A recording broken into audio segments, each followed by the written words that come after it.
Hello, this is Pastor Deborah Mitchell of Love and Mercy Fellowship located in Bayshore, Long Island, New York. And I'd like to welcome you to Christianity and the Old Testament. And I'd like to share with you a little message based on Isaiah chapter 1, verse 19. If you be willing, it reads, if you be willing and obedient, you'll eat the good of the land. And that word obedience, in that word, obedience is the Hebrew word Shema. Shema means to hear, to listen, to give attention, to understand, to be submissive. And it's also the name of one of the holiest prayers in Judaism called the Shema. Shema Yisrael, Adonai Eloheinu, Adonai Echad. Hear, O Israel, the Lord our God, the Lord is one. Dietrich Bonhoeffer once said, one act of obedience is better than 100 sermons. Wasn't it Samuel the prophet who said to obey is better than sacrifice? But oddly enough, there's only one word in Hebrew for obedience, and that is the word Shema, to hear, which is translated as hear, as in H-E-A-R, not hear, H-E-R-E, but hear as in hearing. Do you hear what I'm saying? It's translated 785 times as hear, 196 times as hearken, which is an Old English word for hearing, but only 81 times as obey. And there seems to be a direct correlation between hearing and obeying. And in our relationship to God, a rendering of hearing would be more appropriate. When it comes to our relationship with God, it's more appropriate to apply the word hearing. I doubt any of us would have a problem obeying God if we really knew and understood that it was God we were hearing. It was from God that we were hearing whatever he's saying. I believe that is why obedience and hearing share the same word in the Hebrew. If you were riding on a crowded bus and God told you to stand up and start preaching, those of you that love Jesus with all your heart, mind, soul, and strength, I have no doubt if you're filled with the word, you would stand up and preach without hesitation. I remember the first time I was on the streets of New York City handing out tracts and part of a street witnessing team, and the pastor turned around and gave me the mic. I had never spoken publicly at all, ever. I preached everything I knew 10 times over in 5 minutes. And I was sweating bullets. But God used that little bit. Just that little bit of knowledge that I had because I obeyed. And the only reason we hesitate is because we question whether or not it is God that is speaking. One time there was an Army Ranger who went through airborne school for his training, and his instructor told him that he had nothing to worry about, that the chute should open, that all the chutes, the parachutes, open 99.9% of the time. But when he stood at the door of that plane, thousands of feet up in the air, he found himself wondering if his chute was the one with the 1/10% chance of not opening. He couldn't help but think of that 1/10%. But Jewish literature teaches us that the central prayer of Judaism is Shema. Shema Yisrael, Adonai Eloheinu, Adonai Echad. Hear, O Israel, the Lord our God, the Lord is one. And to know this one, we need to first have what is called kavanah, an intention to do so, a proper intention. What are our intentions when we draw nigh, when we come in, when we're praying, when we're seeking God? And we have to have the proper intention. We also need the avah, A-V-A-H, Ava in Hebrew, is willingness, the willingness of spiritual practice to prepare the soil of our hearts, the soil of our minds, to directly experience this oneness with God and his voice. The word for willing is Ava, which is spelled Aleph, Beit, He. Jewish literature teaches that the Aleph represents the yoke of oxen. It's actually the picture of the head of an ox. It's actually where we get the shape of our A. The ancient Phoenician form of the letter of Aleph is an ox's head. Proverbs 14:4 tells us that a rich harvest comes through the strength of an ox. Ancient sages saw the ox as a representation of the spiritual power of God inside of us. The yoke symbolizes the discipline that is needed and necessary to harness that power. Willingness, or in the Hebrew, Ava, willingness is harnessing the power of God or yoking ourselves to the power of God so that our hearts are filled with his presence. And when we do this, we will Shema, we will hear. When we hear, then we'll obey. So eating the good of the land is the produce that comes from the yoking of ourselves to the ox or the aleph, and that is good, the ox and aleph, that is good. And the word for good in Hebrew is tov. Tov is spelled with a tet, a vav, and a beit. A tet is a symbol, is a picture of a snake coiling around something, something that surrounds. The vav is a picture of a nail. A nail joins one thing to another. Like the picture is nailed to the wall, is held onto the wall through the power of the nail. And then the last letter of tov, which is the word for good, is the beit, which is the picture of the home. Home is where the heart is. A home represents the heart of something.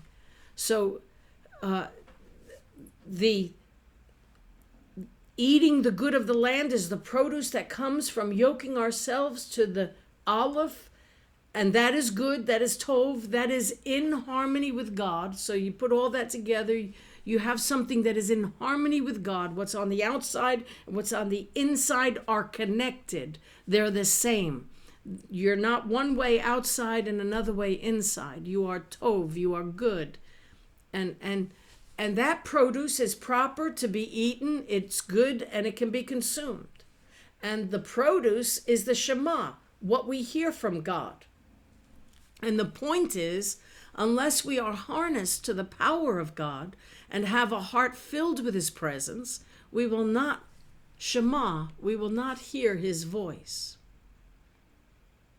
You know, hearing the voice of God takes practice.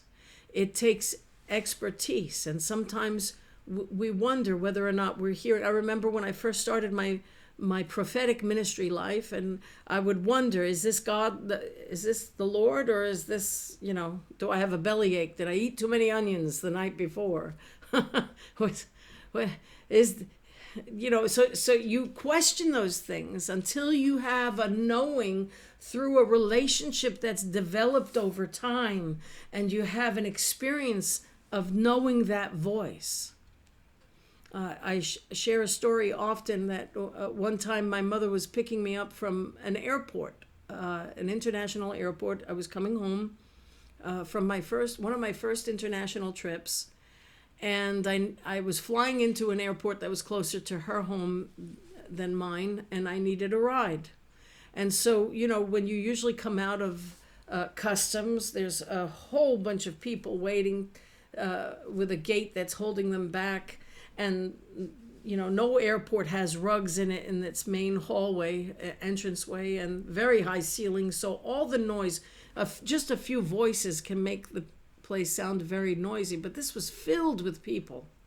And as I'm coming out, you hear people yelling for their loved ones. And amidst all of the chaos of all of those voices, I hear, Deborah, Deborah, not louder than this right now. Deborah.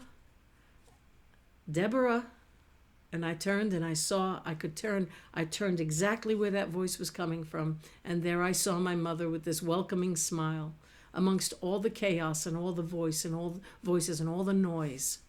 When we know the voice of God, it will be just like that. You know, when a farmer yokes together two oxen, first he chooses an aggressive ox, then he yokes it to an ox that's not so aggressive. So the non-aggressive ox will just follow the lead of an aggressive ox. If he yokes two aggressive oxen together, they would likely try to go in different directions and he would get nothing plowed.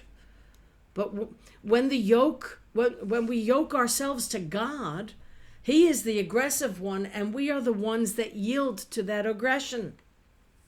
And the result is we wind up going where he wants us to go. The hearing comes naturally, and the result is a field that produces what is good and what is in harmony with God. You know, I remember one time, I remember coming into the ministry, I was so adamant on where I would not go. If the Lord wanted me to, I would never go to this place, that place, this place, that place. You know, never tell the Lord never. Never say never to God. And I remember one time I heard an audible voice. I was driving down Main Street in my hometown. I almost drove into a telephone pole because the voice sounded like somebody was sitting in my back seat and I was by myself. And the voice called out, "Deborah, I want you to go to," and he named the country. And I turned.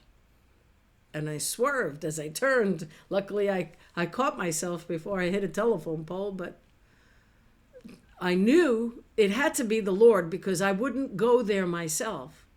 And I walked in the house. I have a feeling I'm going to such and such a place. And they all knew it had to be the Lord that spoke because in my natural, I wouldn't go there. The less aggressive ox is being led by the more aggressive, you see. And that is how we need to develop that trusting, that knowing, that familiarity with his voice. How does that come? Well, you know, it comes through much prayer and spending time with him, getting alone with him, worshiping. You know, take a ride in your car and begin to worship. Put on some worship music. Begin to worship him. I recommend you pull over when the Spirit of God starts to move because things can get hairy if you don't. But it can be an experience, a true wonder to begin to hear and know that it's his voice that's speaking to you. When I first began prophesying, I had to, you have that uncertainty. Is this God or not? But you begin to have a knowing of the voice of God and how he leads you and how he speaks to you. And the result is we wind up going wherever he wants us to go. The hearing comes more naturally in time, and the result is a field that produces what is good with God. Knowing God's voice then comes to a matter of just knowing what pleases him. Now, I heard a story one time of a man who wanted to buy his wife a very nice gift. And he was not 100% sure it would please her, but if he had a good idea of what would please her, and he went and based on what he thought would please her, he bought a gift, a precious gift. And it was a beautiful expression of a story. How many times do we go through that in our relationships here on earth? You know what's going to bless somebody. One time I used to talk about a childhood memory of mine was having a milkman deliver our milk every other day. I had 4 siblings and we had a house full of milk guzzlers. And this is back when milk was wonderful to drink and healthy for our teeth and our bones. Of course, people are of a different opinion today. But I used to always talk about it coming in those glass bottles and the cream would settle on the top and you had little paper lids on it and My mother would skim off the cream and pour out give us the rest of the milk. She loved that cream. It was almost like butter. She would put it on our toast. And I talked about it so much that a friend of mine, as a gift for Christmas one day, sought out old-time milkmen that would come and deliver milk to the house. And sure enough, and to this day, I get a delivery of milk in glass bottles because of that one memory shared.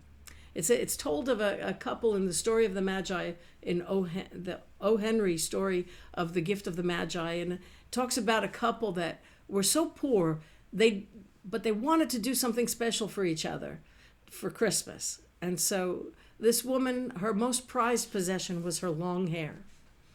And so her husband thought, well, what would she really love? She loves that long hair.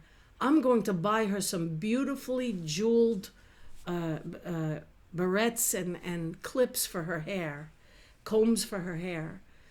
And his most prized possession was a pocket watch, but he had no chain to go with it. So she decided to go and sell her hair, have it cut, and sell it to a wig maker so that she could buy him a beautiful chain for his pocket watch.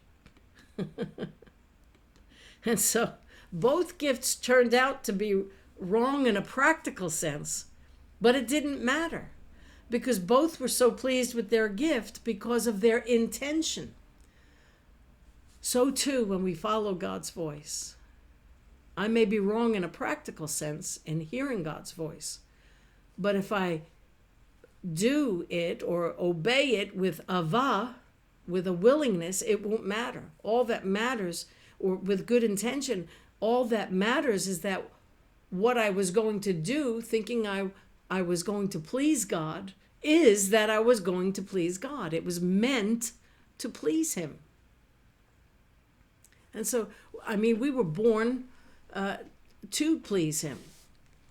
When you think about the story of creation, he created the man and the woman. He had created all of, we see in the heavens and the earth. He created the fish of the sea, the beasts of the field, the trees of the field, the grass, the plants, everything. But it's when he created man that he took a day off. He rested, the Bible said. And I believe he rested because he had someone he could rest in. He was looking for companionship. God had the intention of creating someone who would be a companion to him. And we were made to be a house for God. We were made to be that tabernacle, that dwelling place where God could fill. I want to encourage you to get into your word, to begin to worship him. If you have a gift of music, then use that to enter into his presence. If you have a knack for studying, then open up your Bible and begin to dig deep and spend some alone time with God, and God will begin to speak to you through those moments of study. The Jews say that the highest form of worship is study. If you have a passion for intercession, then get on your knees and begin to pray and spend time alone with him, and you will get to know the voice of God for yourself. He will speak to you, and it might not be in that moment where you're studying. It might be while you're driving down Main Street in your hometown. Just don't hit any telephone poles. It might be in a crowded place where he calls you off to the side because you heard the still small voice of the Lord calling your name. Whatever it is, begin to practice the presence of God and get to know his voice. And I guarantee you, you will be yoked with him and you will be able to be led by him as you submit, as you hear, and as you obey. I pray that this message was a blessing to you. And if it was, would you do me a favor and hit the subscribe button, allow for notifications, share this with someone, and tune in the next time because you don't want to miss a thing. Until then, may the Lord richly bless you and yours.